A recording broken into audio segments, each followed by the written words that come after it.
Hello there, athletes. Welcome back to my Jamboree.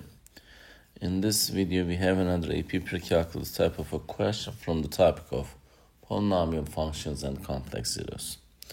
Let's solve it together. The polynomial function p of x equals x minus 9 times x squared minus x minus 20, which of the following describes the zeros of p. A is p has exactly 2 distinct real zeros. B, p has exactly 3 distinct real zeros. C, p has exactly 1 distinct real zero and no non-real zeros. And D is given as p has exactly 1 distinct real zero and 2 non-real zeros. So, when we are solving this type of questions, we're going to focus on the factors. There are 2 factors given, so to find its zeros, we're going to make them equal to 0 and solve for x. So x minus 9 equals 0, and this is also x squared minus x minus 20 equals 0.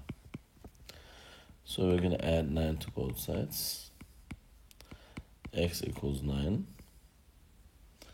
And here, if you will factor this out, this is x and x.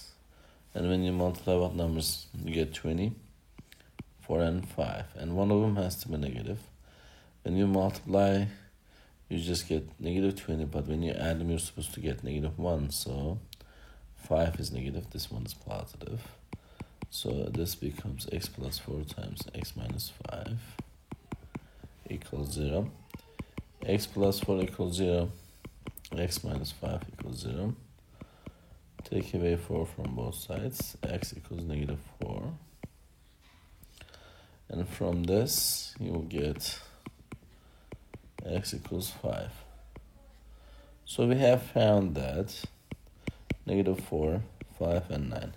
There are 3 distinct real zeros of this polynomial function. So the correct answer is choice B for the specific question.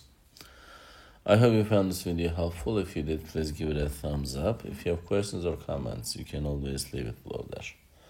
Thank you and see you next time. Bye-bye.